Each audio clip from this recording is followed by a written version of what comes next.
नमस्कार मित्रांनो, KRS मराठीमध्ये आपलं स्वागत आहे। AI अँकर झिनियाने महाराष्ट्र विधानसभेचं सर्वेक्षण केलंय। सर्वेक्षणात समाविष्ट केलेल्या एकूण 24 प्रश्नांचा आढावा घेत झिनियानं महाराष्ट्र विधानसभेचा अंदाज व्यक्त केलाय। AI सर्वेक्षणातून राज्यातून लाखो लोकांचे मत जाणून घेण्यात आलेत। या AI सर्वेक्षणानुसार 44% लोकांनी महायुतीला फायदा होईल असं सांगितलं आहे। राज्यातील विधानसभा निवडणुकीत सर्वात मोठा मुद्दा कोणता असा प्रश्न विचारला असता विकासाच्या मुद्द्यावरती 25% लोकांनी कौल दिलाय। 20% लोकांनी कल्याणकारी योजनेबाबत आपलं मत मांडलं आहे। मराठा आरक्षणाचा मुद्दा विधानसभा निवडणुकीतला महत्त्वाचा मुद्दा असल्याचं मत 10% लोकांनी नोंदवलंय। 15% नागरिकांनी बेरोजगारी हा महत्त्वाचा मुद्दा असल्याचं सांगितलं आहे। भ्रष्टाचार आणि महागाईच्या मुद्द्यावरही प्रत्येकी 15% लोकांनी कौल दिलाय।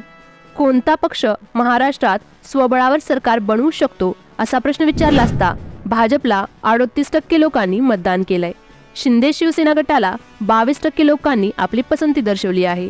ठाकरे गटाला केवळ 17% लोकांनी मतदान केलं आहे, तर काँग्रेसला 14% लोकांनी कौल दिलाय आणि शरद पवार गटाला केवळ 9% लोकांनी आपली पसंती दर्शवली आहे।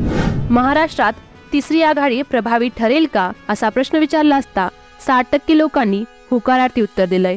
30% लोकांचं म्हणणं नाही असं आहे, तर उर्वरित 10% लोकांनी काही सांगता येत नसल्याचं म्हटलं आहे। मित्रांनो, हे AI सर्वेक्षण असलं तरीही लोकसभा निवडणुकीत याचे अंदाज निकालाच्या जवळ जाणारे होते।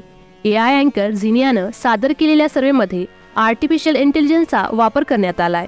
डेटा कलेक्शन अँड डेटा प्रोसेसिंगमध्ये AI तंत्रज्ञानाचा वापर करून ही आकडेवारी मिळवण्यात आली आहे।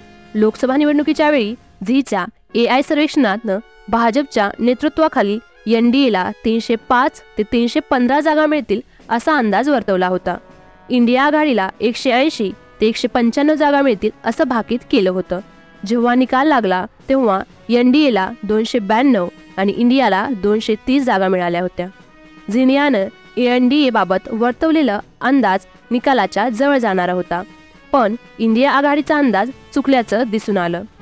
झिनियाच्या अंदाजापेक्षा इंडिया आघाडीला 35 ते 50 जागा अधिक मिळाल्या।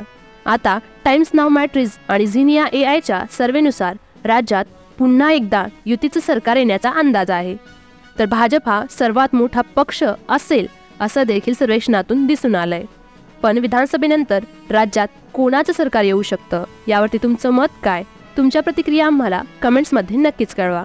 अशाच माहितीपूर्ण व्हिडिओसाठी KRS मराठीला आजच सबस्क्राईब करा।